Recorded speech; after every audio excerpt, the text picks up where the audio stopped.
안녕하세요. 하루 필수 말씀 충전 하필큐티 조종환입니다.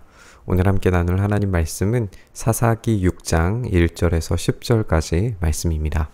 이스라엘 자손이 주님께서 보시는 앞에서 다시 악한 일을 저지르기 시작을 합니다. 그래서 주님께서는 7해 동안 그들을 미디안의 손에 넘겨주셨다라고 이렇게 이야기를 합니다. 7해, 이제 우리가 생각하는 어떤 완전수에 대한 그런 이미지가 떠오르기도 하고, 이렇게 하나님께서 심판과 징계를 내리셨을 때 이것이 얼마나 극심한 재앙이었는지를 오늘 본문은 아주 세밀하게 표현을 해주고 있어요. 미디안 사람의 세력이 이스라엘을 억누르게 됩니다. 사실 이 미디안 사람들은 어디에 정착해서 사는 정착민들이 아닙니다. 이제 떠돌아다니는 그런 유목민들이었는데, 이 유목민들이 이스라엘을 억눌렀다고 하는 것 자체가 굉장히 이제 어색해요. 왜냐하면 이 유목민들이 그렇게 이스라엘 땅으로 쳐들어와서 계속해서 이제 주기적으로 이스라엘 백성들이 만들어내는 그 소산들을 뺏어갔다라고 하는 것 자체가, 내성 자체가, 그리고 이스라엘이 가나안에 정착해서 굉장히 연약한 상태였다라고 하는 사실을 분명하게 보여줍니다. 이 미디안이라고 하는 민족에게 억압당하는 것만 보더라도 그렇게 되는 거예요. 이스라엘 자손은 미디안 사람들 때문에 산에 있는 동굴과 요새에 도피처를 마련하게 됩니다. 그만큼 이제 어디로 피해야 될지를 몰라서 산과 동굴과 요새로 이제 피했다, 이런 건데, 여기에서도 이 요새라고 하는 것이 인공적인 쌓아서 올려진 요새라기보다는 자연적인 동굴과 요새, 그러니까 동굴에 만들어진 그런 자연 요새에 아마 피했으리라고 그렇게 생각이 돼요. 어쨌든 이렇게 이스라엘 백성들이 미디안의 침공을 받아서 도피해야 될 정도로 굉장히 극심한 위협을 받고 있음을 우리가 본문을 통해서 알 수가 있어요.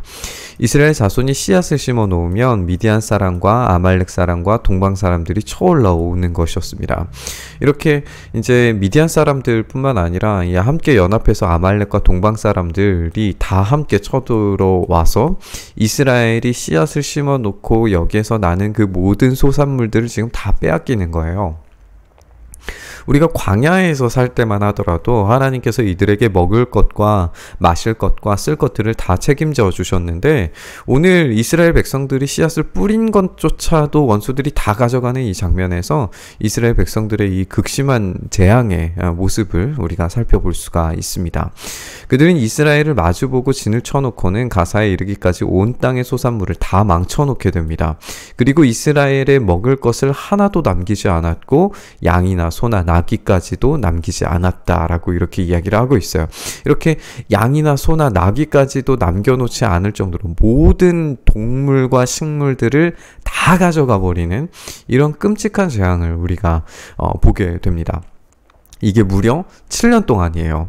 이 7년 동안에 먹을 것, 그리고 쓸 것, 이 양이나 소나 나귀 이런 것까지, 앞으로 미래의 식량 자원뿐만 아니라 어떤 미래의 일할 거리들까지도 다 빼앗겨버리는 이런 극심한 이제 재앙을 당하게 되는데, 이것이 마치 메뚜기 떼처럼이라고 표현을 하면서 우리가 좀 상상력을 동원하면 출애굽 당시에 있었던 그런 메뚜기 재앙의 그 심각한 그 재앙을 오늘 여기에서 재현해 보여주는 것 같은 느낌이 들어요. 그러니까 하나님께서 이 미디안과 아말렉과 동방 사람들을 마치 메뚜기처럼, 메뚜기 재앙처럼 사용하셔서 이스라엘 사람들을 지금 심판하고 계시는 것으로 우리가 그렇게 읽혀지는 거죠.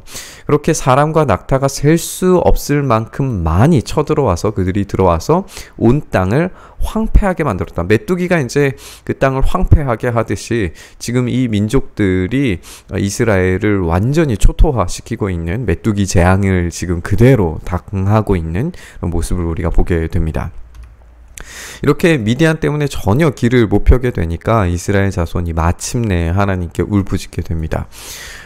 이 이스라엘 자손들이 미디안 사람들 때문에 주님께 울부짖을 때에 이제 반복이 되는 거죠. 울부짖다, 울부짖다.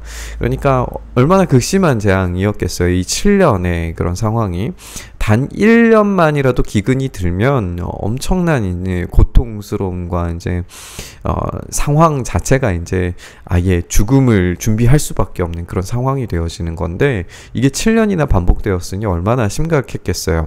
이스라엘 자손들이 그 정도의 극심한 이 흉년을 이제 경험하는 것 같은 그런 모습을 우리가 보게 됩니다. 그때 이제 하나님께서 이스라엘 자손에게 한 예언자를 보내서 말씀하시는 거죠. 나 주 이스라엘의 하나님이 말한다. 바로 내가 너희를 이집트에서 나오게 했고 종살이 하던 집에서 너희를 이끌어냈다. 우리가 아까도 이제 이 메뚜기 재앙이 마치 이집트 땅에서 벌어졌던 그런 메뚜기 재앙과 같은 그런 극심한 재앙이었을 거다라고 그렇게 생각을 했는데, 오늘 이 예언자를 통해서도 하는 말이 그런 거예요. 이집트에서 종살이 하던 집에서 하나님께서 이끌어내 주셨는데 너희의 참된 주인이신 하나님은 어디에 제쳐두고 내가 너희를 이집트 사람과 또 너희를 억압하는 모든 원수의 손에서 구해냈었는데, 내가 그들을 너희가 보는 앞에서 쫓아냈고 그들을 그 땅을 너희에게 주었는데, 너희가 아모리 사람의 땅에서 살고 있지만 아모리 사람들의 신들을 섬기지 말아라 라고 그렇게 이야기를 했는데 이 말을 듣지 않았다 라고 이야기하면서 이것이 바로 오늘 이 메뚜기 재앙의 원인과 이유가 된다는 사실을 이야기를 하고 있습니다. 독특한 부분은 이제 오늘 이 부분에서 하나님께 부르짖음과 동시에 이제 이전에는 사사를 바로 보내주셨는데, 오늘 본문에서는 사사가 바로 등장하는 게 아니라 이 예언자들을 통하여서 하나님의 말씀이 먼저 대언되는 걸 우리가 발견을 하게 돼요. 이렇게 하나님께서 이스라엘 사람들의 지금 영적인 상태로 말미암아 이 어려움이 왔다는 것을 먼저 알려주시고 난 이후에 그 다음에 이제 사사를 보내셔서 이 상황들을 역전시키시는 걸 우리가 보게 될 겁니다. 이스라엘 자손의 이런 반복되는 악한 일에 7회 동안에 이 미디안 손에 넘겨지게 되는 걸 우리가 함께 읽었습니다. 굉장히 극심한 어려움이었고, 또 특히나 이제 먹을 것에 대한 이 표현들을 살펴보면은 모든 것들이 이제 다 망쳐졌기 때문에 먹을 것이 없는 그런 기근의 상태에 빠지게 되는 걸 우리가 알게 돼요. 신명기 28장을 읽어보면 하나님을 떠났을 때에 모든 동물들을 빼앗겨도 저항할 수 있는 힘이 너희에게 없게 되겠다라고 그렇게 말씀하셨는데, 그 재앙이 지금 벌어지고 있는 거예요. 한두 해만 기근이 일어나더라도 엄청난 피해입니다. 우리나라 역사 또 세계 역사를 찾아보더라도 한두 해 기근만 겪어도 인구의 절감 이런 것들이 굉장히 극심한 문제가 생기는데, 이 7년간의 기근을 맞이하는 것 같은 이런 이 본문을 읽어보면 이스라엘의 상태는 완전히 피폐할 대로 피폐해져 있었을 거예요.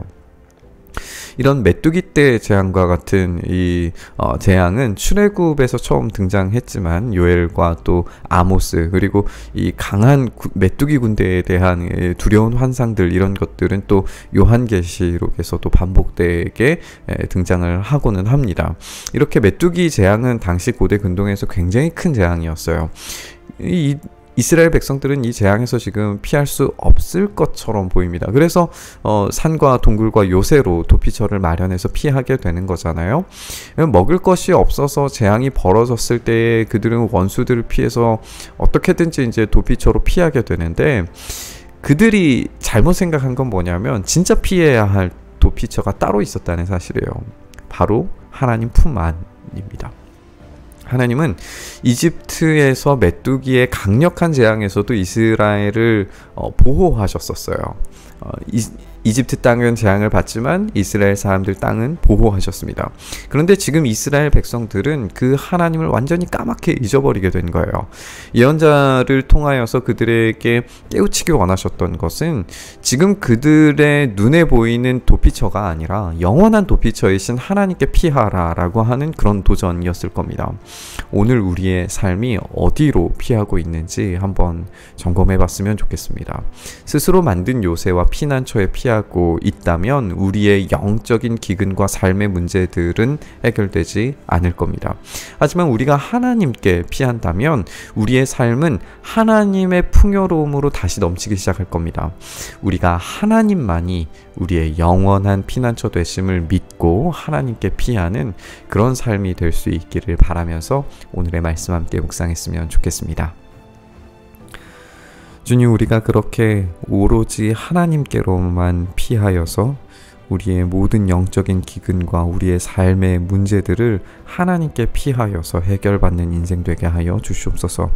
우리의 연약하고 고단하고 문제 많은 인생에 유일한 피난처 되신 하나님께 오늘 의탁하오니 주님, 우리의 삶을 붙들어 주셔서 주님의 그 날개로 우리를 덮어주셔서 다시금 살아날 힘과 용기를 얻도록 역사하여 주시옵소서. 그렇게 우리 가운데 일하시기를 간절히 소망하며 우리 주님 예수 그리스도의 이름으로 기도드리옵나이다. 아멘.